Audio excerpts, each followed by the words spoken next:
Olá pessoal, professor Wesley para dar sequência aqui ao nosso processo de correção, de resolução das questões do simulado UFO 2. Tá?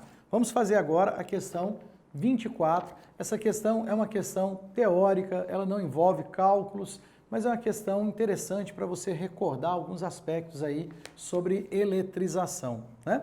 Ele fala assim, ó, com relação à ocorrência de uma descarga elétrica na atmosfera, fazer a análise de 3 afirmações dele. Vamos lá.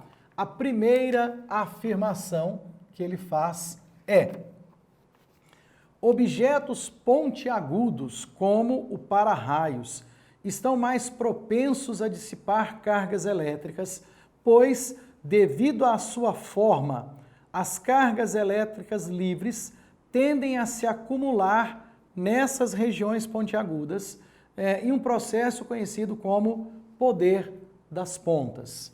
Essa afirmação é correta. Nós sabemos que quando um condutor é eletrizado, a ideia da eletrização é você fornecer ou retirar cargas elétricas para um corpo, né? E as cargas que você fornece ou retira são essencialmente cargas negativas, né? Ou você fornece elétrons ou você retira elétrons desse corpo, tá bom? De tal maneira que quando o corpo é eletrizado, vamos imaginar que você fornece elétrons para o corpo. E aí o corpo, vamos imaginar que tem uma forma irregular, assim. Quando há um excesso de cargas num condutor, você eletrizou, por exemplo, esse corpo aqui, ó, sendo um condutor, o que acontece? Esse excesso de cargas, por terem o mesmo sinal, eu falei positivo, eu falei negativo, coloquei positivo, perdão, tá? Olha lá, ó, assim, ó. Você eletrizou o corpo assim, ó, forneceu elétrons para ele, né? Então ele ficou eletrizado negativamente. Como ele está eletrizado negativamente, o excesso de cargas acaba se repelindo mutuamente, né? Então essas cargas começam a se repelir e você aprendeu que essas cargas vão buscar o afastamento máximo possível. Como? Na superfície externa desse condutor. Há uma diferença de potencial elétrico, né? Há uma diferença de potencial. Esse corpo não está no que nós chamamos de equilíbrio eletrostático. Tem regiões com carga, tem regiões sem carga, então há uma diferença de potenciais. E aí essas cargas começam, então, a se distribuir. E elas vão se distribuindo na superfície desse condutor, de tal maneira que a distribuição de cargas tende a apresentar uma densidade superficial de cargas constante. A densidade superficial de cargas,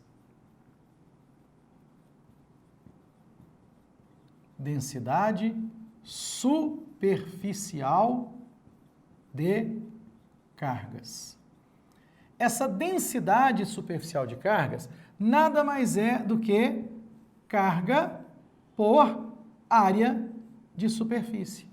Tá? É essa a ideia. Então, o que ele faz é que, como essa densidade fica constante, numa área pequena, ele vai, na verdade, acabar acumulando uma quantidade de cargas elétricas mais significativa do que nas outras. E aí, então, há uma maior concentração de cargas nessa região. E isso, na verdade, tem uma finalidade, né? Nesse exercício, na verdade, a gente pode seguir o raciocínio dele. Esse acúmulo de cargas nessa região, ele vai acabar intensificando o campo elétrico nas proximidades dele. O meio, ele está falando de descargas na atmosfera, se você pegar o enunciado do problema, né? O ar atmosférico, ele é isolante elétrico, correto? Ele é considerado um dielétrico. Mas se o campo elétrico for aumentando muito e atingir, existe um valor para intensidade máxima que o campo elétrico no ar pode atingir para ele continuar sendo isolante, que é chamado de rigidez dielétrica do ar. A rigidez dielétrica do ar é o maior campo, chama rigidez dielétrica. Essa rigidez dielétrica é o maior campo que o ar pode suportar e ainda ser isolante. No caso do ar é 10 a sexta volts por metro. Mais do que isso, o ar se torna condutor. Então, quando há esse acúmulo na região pontiaguda, o campo elétrico próximo vai se tornando mais intenso. Essa região, ó, o campo elétrico vai se tornando mais intenso. Até que esse campo fica tão intenso que você rompe a rigidez dielétrica. E rompendo a rigidez dielétrica, há um escoamento das cargas por essa região de menor área através do ar. É essa a ideia do funcionamento do para-raios, né? Fica tão intenso o campo nas proximidades dele que há uma descarga para ele. Percebeu? Há uma corrente elétrica que flui para ele. Ou da nuvem para o solo, que é o mais comum, né? Ou do solo para a nuvem. Raios não precisam só cair, né? Na verdade, você tem uma quantidade enorme de raios que sobem. E estudos mais recentes mostram que, na verdade, tem os dois, né? Tem raio descendo, tem raio subindo numa mesma região, eles acabam se encontrando ali no meio. Mas a afirmação dele é verdadeira, né? Há um acúmulo de cargas na região pontiaguda. Esse processo de acúmulo de cargas se assemelha ao processo de carga de duas placas condutoras paralelas que possuem um dielétrico entre elas. Quando o raio ocorre, diz-se que o dielétrico, no caso o ar, foi rompido, passando a conduzir, que é exatamente isso que eu falei para você, né? Você venceu a rigidez dielétrica do meio, ele se torna condutor. Essa afirmação também é correta. E a afirmação 3, no interior dos corpos metálicos, como um carro, ele constitui um ambiente seguro contra raios que nele incidam, devido ao fato do campo elétrico no interior desses corpos ser nulo. Correto também. O que acontece?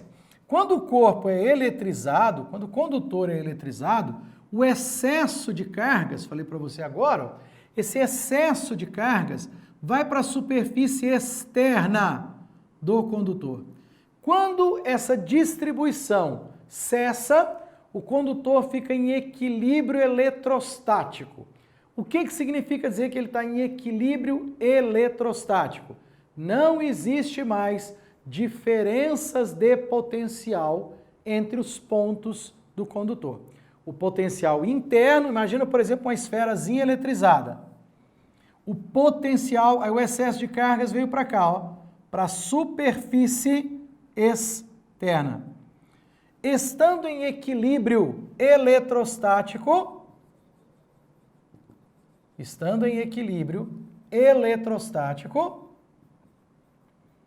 o potencial interno e o potencial na superfície são iguais. É o que a gente chama de superfície equipotencial e o corpo está com todos os pontos internos e na superfície com o mesmo potencial. E o excesso de cargas foi todo distribuído na superfície, de tal maneira que o campo elétrico interno é nulo. E por que o campo elétrico interno é nulo? Porque não tem carga elétrica ali dentro. Ela fica toda na superfície externa. Isso tem um nome, né? Você se lembra dessa ideia? Chama blindagem eletrostática. O excesso de carga se distribui na superfície externa do condutor. Isso é a chamada blindagem eletrostática. Então, como não vai ter carga lá no meio, né? A carga lá no meio vai ser nula, o campo elétrico lá dentro vai ser zero. Então é isso que ele está falando, né? No interior de corpos metálicos, como um carro, isso é o ambiente seguro contra raios que nele incidam. Se ele for atingido por um raio, então a descarga vai ter um acúmulo de cargas, mas ela vai se distribuir na superfície externa do condutor e lá no meio do condutor, do carro, do objeto, né? Ela vai se distribuir na superfície externa e lá no meio não vai ter carga elétrica. É a chamada blindagem eletrostática. Essa afirmação também é verdadeira. Todas as afirmações são verdadeiras. Portanto, letra D. Tudo bem? Muito bom. Espero ter contribuído aí, né, para o seu aprendizado. né? Continue se esforçando, se empenhando. Um abraço, até o nosso próximo encontro.